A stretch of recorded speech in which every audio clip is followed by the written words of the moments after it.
முருகாசரணம். வேலும் மயிலும் சேவலும் துணை. பக்த அருணகிரிநாத சுவாமிகள் அருளிய வகுப்புகளில் மயில் வகுப்பு மிகவும் முக்கியமான ஒன்று. கிரகண காலத்தில் இதை பாராயணம் செய்வது சிறந்த பலனை தரும். முதலில் ஓம் ஹ்ரீம் மயூராய நமக என்று பீஜாட்சரத்தை 11 முறை சொல்லி பிறகு இந்த வகுப்பை பாராயணம் செய்வது சாலச் சிறந்தது என்று எங்கள் திருப்புகழ் குருநாதர் திருப்புகழ் அடிமை திரு நடராஜன் அவர்கள் சொல்வார்கள். என்ன விசேஷம் என்றால், ராகு கேது இரு பாம்புகளும் சூரிய சந்திரர்களை விழுங்கும் பொழுது முருகப்பெருமானின் மயில் அவற்றை தண்டிக்க வருகிறது. அந்த 2 பாம்புகளும் 6 முகன் 5 முக சிவன், யானைமுக கணபதி, நாங்கள் வழிபடும் தெய்வங்கள் என்று சொன்ன உடனே மயில் ராகு கேது 2ஐயும் உயிர் பிழைத்து போங்கள் என்று விட்டுவிடும் என்று அருணகிரி பெருமான் கூறுகிறார். எனவே நம்மை பிடிக்கும் கிரகணம் எனும் தீவினைகள் இந்த காலகட்டத்தில் நம் வழிபடு தெய்வத்தின் வாகன பெயரை சொன்னாலே நிச்சயம் விலகி போகும் எனும் நம்பிக்கையோடு படியுங்கள். வேல் மயில் சேவல் 3ஐயும் எப்பொழுதும் நினையுங்கள். எல்லா வினையும் உங்களை கண்டால் நில்லாது ஓடும் என்பதில் சந்தேகமில்லை. இந்த வகுப்பின் சிறப்பான விளக்கத்தை பாடல் இறுதியில் விளக்குகிறோம். எனவே இந்த பதிவை முழுவதும் கேளுங்கள். வேல் முருகனுக்கு அரோகரா.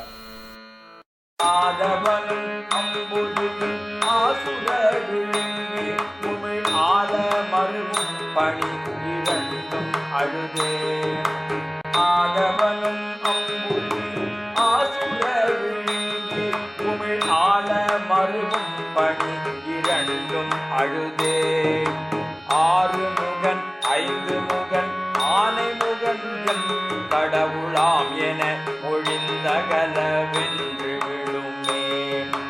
6 முகன் 5 முகன் ஆனை முகன் கடவுளாம் என ஒழிந்தகல வென்று விழுமே.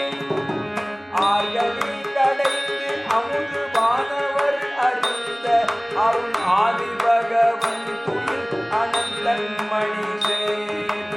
ஆகலி கடைந்து அமுது வானவர் அறிந்த அருள் ஆதி பகவன் துயில் அனந்தன் மணி சேர். 1000 தலைகளாய் பணம் குருதியாக முழுதும் குலைய வந்தரையுமே. 1000 தலைகளாய் பணம் குருதியாக முழுதும் குலைய வந்தரையுமே. வேதம் முழுதும் புகழ்கிறாமன் ஒரு தம்பி மிசை பீடனன் அருத்தமயன் மைந்தன் இகலாய். வேத முழுதும் புகழ்கிறாமன் ஒரு தம்பி மிசை பீடனன் அருள் தமயன் மைந்தன் இகலாய். வீசும் அறவும் சிதறி ஓடவர் வெண்கல்லுடன் மேல்கிடி என்படி முழங்கி விழுமே. வீசும் அறவும் சிதறி ஓடவர் வெண்கல்லுடன் மேல்கிடி என்படி முழங்கி விழுமே. வேதினி சுமந்த பெருமாசுனம் மயங்க நகமேவு சரணம் கொடு உலகெங்கும் முழுமே. மேதினி சுமந்த பெருமாசுனம் மயங்க நகமேவும் சரணம் கொடு உலகெங்கும் உழுமே. வேலியன என் திசையில் வாழும் உலகம் தளரவே அடல் என் சினம் உடன் படருமே. வேலியன என் திசையில் வாழும் உலகம் தளரவே அடல் என் சினம் உடன் படருமே. போதினில் இருந்த கலை மாவினை மணந்த உயர் போதனை இறந்து மலர் கொண்டு முறையே. போதினில் இருந்த கலை மாவினை மணந்த உயர் போதனை இறந்து மலர் கொண்டு முறையே. பூஜனை புரிந்து கொடியாகி மகிழ்வொன்று துயிர் போல் முடி விளங்க வரும் அஞ்சம் அடுமே. பூஜனை புரிந்து கொடியாகி மகிழ்வொன்று துயிர் போல் முடி விளங்க வரும் அஞ்சம் அடுமே. பூதரொடி கந்தருவர் நாகரொடி கிம்புருஷர் முரண கணங்களொடி வந்து தொழவே. பூதரொடி கந்தருவர் நாகரொடி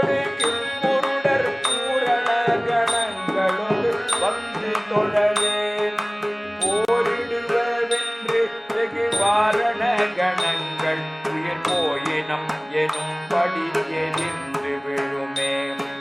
போரிடுவென்று வெகு வாரண கணங்கள் உயிர் போயினம் எனும்படி எதிர்ந்து விழுமே. போதகலும் 5 மலர் வாழி மதனம் பொருவில் போல உடலம் கருகி வெந்து விடவே. போதகலும் 5 மலர் வாழி மதனன் பொருவில் போல உடலம் கருகி வெந்து விடவே. கோபமோடு கண்ட விழிநாதர் அணியும் பணிகள் கூடி மனம் அஞ்சி படை சென்று புகவே. கோபமோடு கண்ட விழிநாதர் அணியும் பணிகள் கூடி மனமஞ்சி படை சென்று புகவே. கூவி இரவந்த புனர் வாழி என நின்று பொரு கொழியொடு வென்று முறையும் பகருமே. கூவி இரவந்தம் புனர் வாழி என நின்று பொரு கோழியொடு வென்று முறையும் பகருமே. கோலமுறு செந்தி நகர் மேவி குமரன் சரண கோகனதம் அன்பொடு வணங்குமையிலே. கோலமுறு செந்தி நகர் மேவு குமரன் சரண கோகனதம் அன்பொடு வணங்குமையிலே. கோலமுறு செந்தி நகர் மேவு குமரன் சரண கோகனதம் அன்பொடு வணங்கும் மயிலே. சரண கோகனதம் அன்பொடு வணங்கும் மயிலே. சரண கோகனதம் அன்பொடு வணங்கும் மயிலே.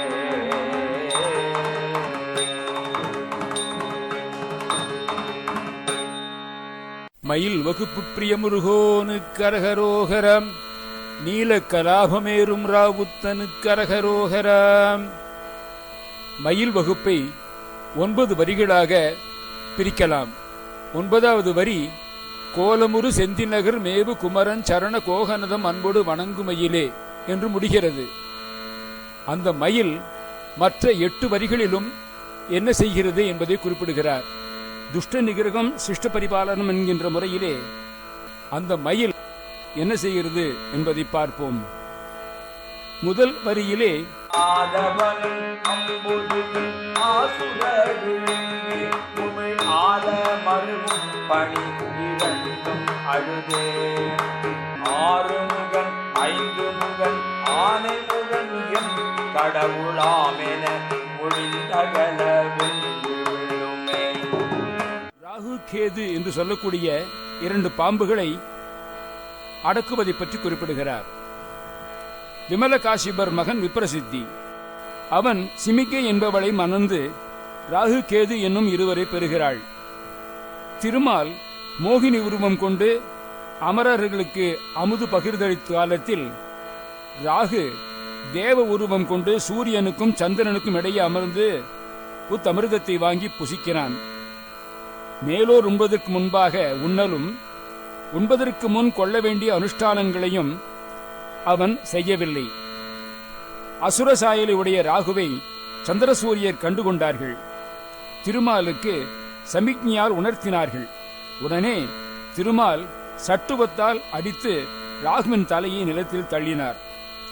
அமுதுண்டு இரவாத தன்மை எய்திய அந்த தலை ராகு எனவும் உடல் கேது எனவும் பெயர் பெற்றது. உடன் பிறந்தவர் பெயர் கேது. அதே பெயர் தலையுடன் ஒன்றி பிறந்த கேதுவுக்கும் உரியதாயிற்று. அதன் பிறகு ராகுவும் கேதுவும் பெரும் தவம் செய்து திருமால் அருளால் கரும்பாம்பு செம்பாம்பு உருவாயினார்கள். தம்மை காட்டி தந்த காரணத்தால் மகத்தான பகை கொண்டு சந்திரசூரியர் ஆட்சியை மறைப்பதுவே தொழிலாக கொண்டார்கள். சாயா கிரகங்களான இவர்களது தொல்லை தாங்காத சந்திரசூரியர் அவர்கள் தம்மை பிடிக்க வரும் காலத்தில் ஷண்முக நாமத்தை ஜபிக்கிறார்கள். ஜெபத்தின் முடிவில் விந்து தத்துவமான மயில் உருவம் வெளிப்படுகிறது. அதை கண்டதும் பல்லில் விஷமுடைய பாம்புகளுக்கு அச்சம் மனதில் அதிகரிக்கிறது. உடனே 6 முகச் சிவனார் என் தெய்வம், 5 முகச் சிவனார் எம் கடவுள், கணபதியே எம் இறைவர், வாய்மையே எங்கள் வார்த்தை என்று வினயமோடு விளம்பி ஒதுங்கிச் செல்ல நம்பன் நாமநலம் கேட்டு அவைகளுக்கு உயிர் பிச்சை அளித்து பாகிமாலே சூடும் மயில் என்றபடி 6 முகன் ஷடாட்சரன், 5 முகன் பஞ்சாட்சரன், ஆனை முகன் ஏகாட்சரன். அதன்படி சூரிய சந்திர கிரகண காலங்களில் ஷடாட்சர பஞ்சாட்சர ஏகாட்சர ஜபம் செய்தால் கிரகண பீடை நீங்கும். ராகு கேது எனும் கிரகங்கள் அந்த மயிலை பார்த்து பயந்தன. அந்த மயிலை நாம் வழிபடுவதால் ராகு கேது நம்மை ஒன்றும் செய்யாது என்பதை உணர வேண்டும். இரண்டாவது வரியிலே கடைந்து அமுது வானவர் அறிந்த அருள் ஆதி பகவன் அனந்தன் மணிசே ஆயிரம் இரும் தலைகளாய் விரிப்பணம் உறுதியாக முழுதும் குலைய வந்தரையுமே. ஆயுள் நீட்டிக்க உதவுவது அமுதம். கடல் கடைந்த அதை அமரருக்கு கொடுத்தவர் ஆதிமூலர். அப்பெருமானது அயர்வு அகற்றி அரி துயில் கொள்ள அவருக்கு தனது உடலை உதவுகிறான் ஆதிசேஷன். அகுதன்றி சென்றால் குடையான், இருந்தால் சிங்காசனமாம், நின்றால் திருவடியாம், நீழ்கடவுள் என்றும் புனையான், மணிவிளக்கான், பூம்பட்டான், புங்கும் அணையான் திருமாலுக்கு அரவு என்று பொய்கையார் கூறி புனித திருப்பணி அளவிலாது செய்தலின் ஆதிசேஷன் ஆனந்தன் எனும் பெயர் எய்தினான். இத்துடன் பூமியை தாங்கும் புனித நலமும் பெற்றான். இதனால் உலகம் அவனை உவந்து புகழ்ந்தது. முதிர்ந்த புகழ்ச்சி முனைப்பு அளித்தது. அந்த முனைப்பு அகில தலத்தையும் அலமரச் செய்தது. அந்த நிலையில் அமைதியை விளைவிக்க விந்து தத்துவம் மயில் வெளிவந்து ஆதிசேஷனை மோதியதாம். பாம்புருமான ராகுகேதுக்கள் முருகநாமம் கூறி உய்தி பெற்ற வரலாற்றை முன் கூறினார். கூற இயலாத ஆதிசேஷன் செய்தியை இந்த அடியிலே கூறச் சென்றார். மூன்றாவது அடியிலே ராமாயண குறிப்பை குறிப்பிடுகிறார். முழுதும் புகழ்கிறாமன் ஒரு தம்பி மிசை பீடனன் அருள் தமையன் மைந்தன் இகலாய் அறவும் சிதறி ஓடவர் வெண்கல்லுடன் மேல்கிடி என்படி முழங்கி விழுமே. வேதம் முழுதும் புகழ் ராமன் ஒரு தம்பி மிசை வீடனன் அருந்தமையன் மைந்தன் இகலாய். கவியின் திறத்தை பாருங்கள். லக்ஷ்மணன் மேல் ராவணன் மகன் இந்திரஜித் பானம் விட்டான் என்று சொல்லக்கூடாதா? நற்குணம் படைத்த இருவரை சேர்க்க வேண்டும் என ராமரையும் விபீஷணரையும் சொல்கிறார். ராமன் தம்பி மேல் விபீஷணன் அண்ணன் மகன் நாகாஸ்திரம் விட்டான். லக்ஷ்மணன் மயங்கி விழுந்ததும் ராமன் முதல் அனைவரும் அளவிலா கவலை அடைந்தார்கள். ராமர் உடனே வில்லை எடுத்து தொடுக்க முற்படுகிறார். தேவர்கள் பயப்படுகிறார்கள். அந்த அம்பு வந்தால் தேவலோகம் அழிந்துவிடுமே என்று விண்ணவர்கள் வேண்ட வெளியேறினான் கருடன். அவன் வருகையை கண்டதும் பாம்பஸ்திரம் நாகாஸ்திரம் அச்சம் மிகுந்து இருந்த இடம் தெரியாதபடி ஓடி ஒளிந்தது. அதன் பிறகு லக்ஷ்மணன் உயிர்ப்புடன் எழுந்தார். ராமநாதியர் மகிழ்ந்தார்கள். பல்லாண்டு இமையவர் பாடினர். இந்நிலையை நினைத்து இருமாந்தான் கருடன். நான் தானே காப்பாற்றினேன் என்று. இந்த இருமாப்பு உலகம் அனைத்திற்கும் இடுக்கண் தந்தது. கதறியது உலகம். குறிப்பறிந்த குடிலை மயிலாகி வந்தது. கர்ஜித்து மோதியது. கருடனை அவ்வளவிலே செருக்கி அடக்கியது. திருந்தினான் கருடன். உயிர்ந்தது உலகம். லக்ஷ்மணன் இறந்ததாக இந்திரஜித் தந்தை ராவணனிடம் சொல்ல அவர் மகிழ்ந்து அனைத்து அரக்கர் கூட்டத்திற்கும் விருந்துக்கு ஏற்பாடு செய்கிறார். லக்ஷ்மணன் விழித்த செய்தி தூதர் மூலம் அறிந்த ராவணன் உடனே அந்த விருந்தை நிறுத்தி அடுத்த முறை பிரம்மாஸ்திரத்தை விடுவதற்கு தவம் செய் என்று சொல்லுகிறார். நாகாஸ்திரத்தின் பிடியிலிருந்து எப்படி லக்ஷ்மணன் கருடனால் உடனே விடுதலை பெற்றாரோ அதுபோல தன்னை போன்ற புலவர்களுக்கும் கவிஞர்களுக்கும் சடையப்பவளர் உடனே வறுமையை நீக்கிறார் என்று கம்பராமாயணத்தில் இந்த நிகழ்வை கம்பர் கொடுப்பிருக்கிறார் என்ற தகவலை நண்பர் திரு கனகராஜன் அவர்கள் தெரிவித்தார். நான்காவது வரியில்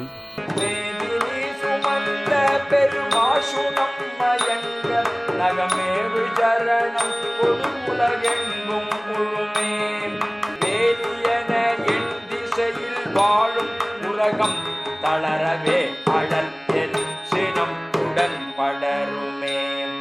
உலகத்தை ஆதிசேஷன் தாங்குகிறார் என்று பார்த்தோம். உலகங்கள் அனைத்தையும் காக்க வலம் வருகின்றது மயில். அதன் பாதங்களில் உள்ள உருவலி நகங்கள் நிலத்தை ஏர்போல ஒழுகின்றன.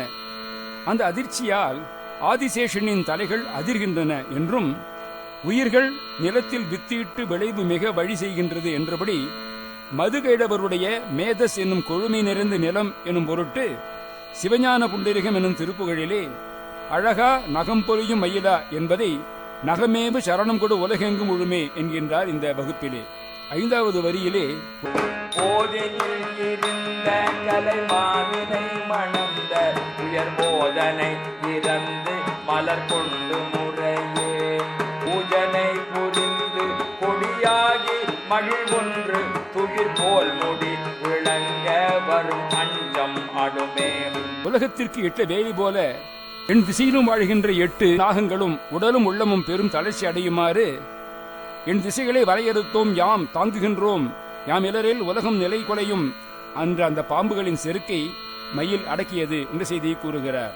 6வது வரியில் பூதரொடி கந்தர்வர் நாகரொடி கிம்புருஷர் முரண கணங்களொடு வந்து தொழவே பொருடுவென்று வெகு வாரண கணங்கள் உயிர் போயினம் எனும்படி எதிர்ந்து விழுமே.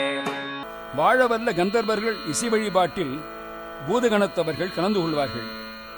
பதநாதம், அபரநாதம், பர அபரநாதம் என்று 3 நாதங்களிலும் லயித்திடுவார்கள். நவநாதர்கள் அவருடன் மனித முகமும் கொண்ட கிம்புருஷர் எப்பொழுதும் நயந்து நிற்பார்கள். பின் நின்றவர் 11 வகை தேவ ஜாதியர். இவர்களை வரிசைப்பட இந்த அடி நினைவுறுத்தும் அழகை உணர்க. அமல முருகனை இவர்கள் வழிபட ஆரம்பிக்கும் பொழுதெல்லாம் ஐம்பொல களிர்களின் எதிர்ப்பை எழுப்பி வழிபடுதலை தடைப்படுத்தும். அந்த சமயத்திலே விந்து தத்துவமான மயில் வெளியாகும். வீரிடும்படி புலக்களிர்களை மோதி பக்தர்களை காக்கும் என்ற குறிப்பு இங்கு உணர்த்தப்படுகிறது.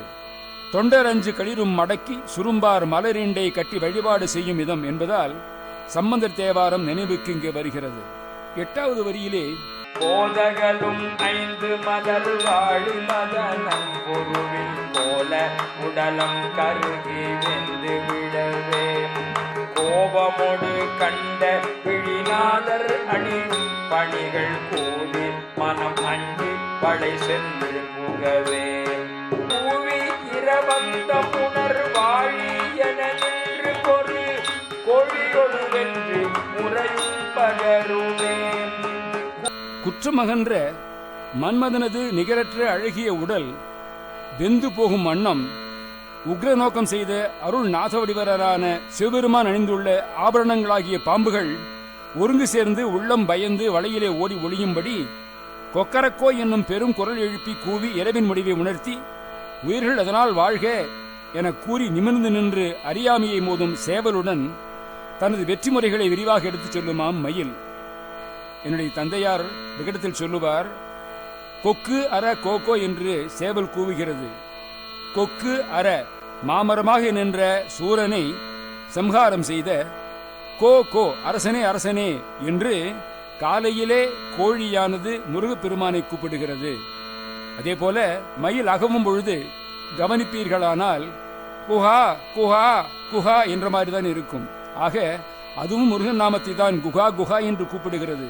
இப்படி பறவைகளே இறைவன் பெயர் சொல்லும் பொழுது நாமும் இறைவன் நாமத்தை ஏன் சொல்லிக் கொண்டே இருக்கக்கூடாது? ஆணவ இருள் விலகும் காலம் அண்ணி இருக்கிறது. அகக்கண் திறந்து சிவசூரியனை தரிசிக்க சித்தமாயிருங்கள், வாழும் வழி இது என்று சேவலான நாத தத்துவம் செய்தி உரைத்து ஆசியும் செய்கிறது. அதே சமயத்திலே வித்தக ஞான விமர சூரியனை இதோ கொணர்கிறேன் நான் என்று விந்து தத்துவமான மயில் தன் வெற்றி விருதையும் நினைவுறுத்துகிறது என்பது இதனுடைய பொருளாக அமைகிறது. குற்றமற்ற மலர்களை கொடும் கணைகளாக்கி தன்னை கோலம் செய்வதிலேயே நோக்குடைய மாமதம் பிடித்த மதன் பலம் சாம்பலாகும்படி உறுத்து நோக்கியது யோக சிவம். அதன்பின் திருமேனி அணிகளான பாம்புகள் சேவல் குரல் கேட்டு ஓடி வலையிலே ஒளிந்த செய்தி விஷப்பல்லர் எத்தனை உயர்ந்த பதவியில் இருந்தாலும் கறந்து வாழும் கருத்தினர் ஆவர் என்பதை காட்டுகிறது. மேலும் பாம்பு உருவ குண்டலிகள் அருள்நாதம் எழுப்பும் சமயம் அஞ்சி இடம் விட்டு அகலம் என்ற குறிப்பையும் உணர்த்துகிறது. எதிர்த்தவரிடம் பொறும் சேவலுடன் சேர்ந்து அமர் செய்து விருது கூறும் என்னுமாம் கதியை விலக்கு மாதர்கள் என்னும் திருப்புகழில் சொல்லுவோம் அதிர அரற்று கோழி என்பார். காலையிலே கோவி கூழுவது அதிர அரற்றுவதைப் போல இருக்குமாம். இத்தனை வேலைகளையும் செய்தது என்னவென்றால் கோலமுரு சிந்தினவர் மேவி குமரன் சரண கோகனதம் அன்பொடு வணங்குமையிலே. அழகிய திருச்செந்தூரில் விரும்பி எழுந்தருடைய குமர பரமேஸ்வரருடைய திருவடி தாமரைகளை அன்புடன் வணங்கும் மயிலே ஆகும் என்றார். மயிலேறும் குமர மலரடிக்கே அடைக்கலம். குகார்ப்பணமஸ்து.